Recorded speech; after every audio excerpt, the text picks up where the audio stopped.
We have had some of the biggest recent changes in real estate that we've seen in years. If you're not on top of this, if you're looking to buy or sell in the next 6 to 12 months, you can definitely be left behind. So in today's video, I'm going to be breaking down the top 5 things you need to know in this market before you buy or sell. But first, I am a realtor here in Orange County. So if you are looking to buy or sell, make sure you reach out to me. All my information will be in the description below, but I will also put my number right here. That way you can easily give me a quick text or a call. But now we'll get back into the video. So number 1, Fannie Mae has removed the minimum credit score of 620. Now this is fantastic news, but I just want to send some precautions as well.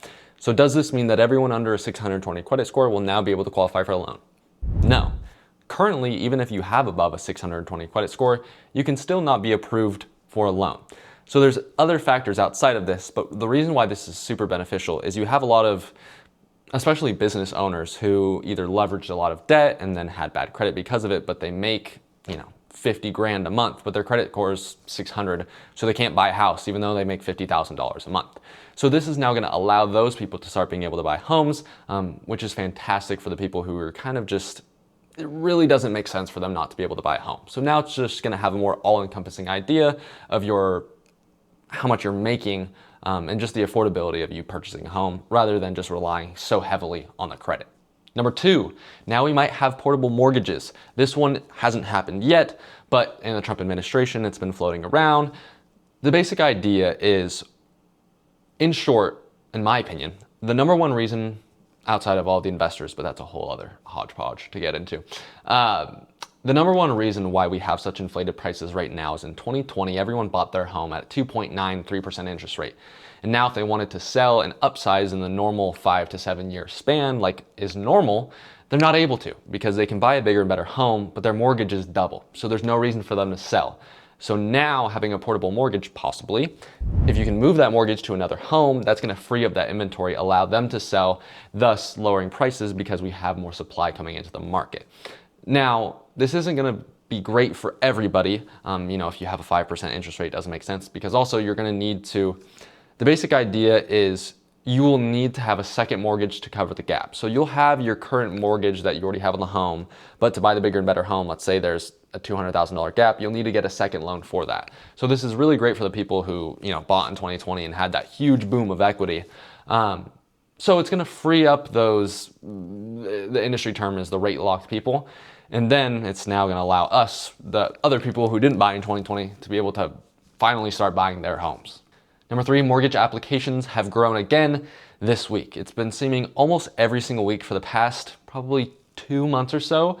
Mortgage applications have gone up week after week after week. Now this is mainly on the tail end of mortgage interest rates going down, down, and down. Of course, when there's more affordability, more people are going to want to buy a home. But what we need to understand about this is when people get or apply and get pre-approved for a loan, what follows? Lots of purchasing.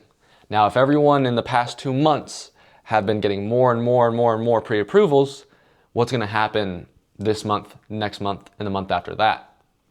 More and more people purchasing, more and more demand, hiring of prices. So it's definitely something to watch out for, especially coming into the new year market and the spring market.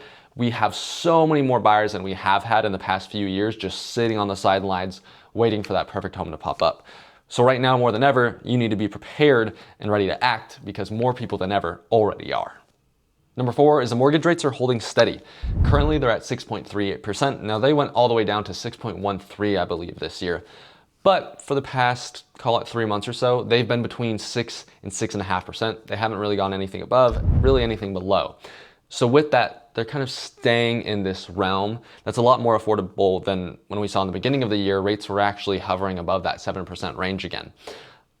So what can we deduce with this is affordability is a whole lot better, but it's still not where it needs to be. The magic number for most economists is 6%. Once it gets below that and we have a 5 in front of the interest rates, what they're expecting is 1.5 million buyers to jump into the market.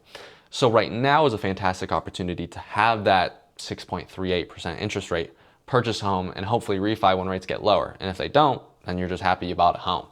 So in short, mortgage rates have been more stable than we have seen in a very long time, and they've been stable at the lowest we've seen at a very long time. And number 5, will we finally see a rebound in sales? This year was the lowest year, I believe, ever, or at least in the past 30 years or so, of of sales in history. Now, the National Association of Realtors chief economist just said that next year what he's expecting is a 14% increase in total sales volume. The reason why he thinks this will happen is because of what I just talked about in rates coming down. If there is, his again magic number is 6%. If we're at that average 6% next year, we will likely see a 14% increase in total sales volume, thus creating more transactions. And with that, we might be seeing actually a heightening in price, because while there is more homes coming to the market, if the rates come down, it's going to push a lot more buyers into the market, more than sellers who can now sell out of that kind of like rate lock scenario. So the basic way to put it is rates coming down benefits both people who have been rate locked and people who are looking to buy a home.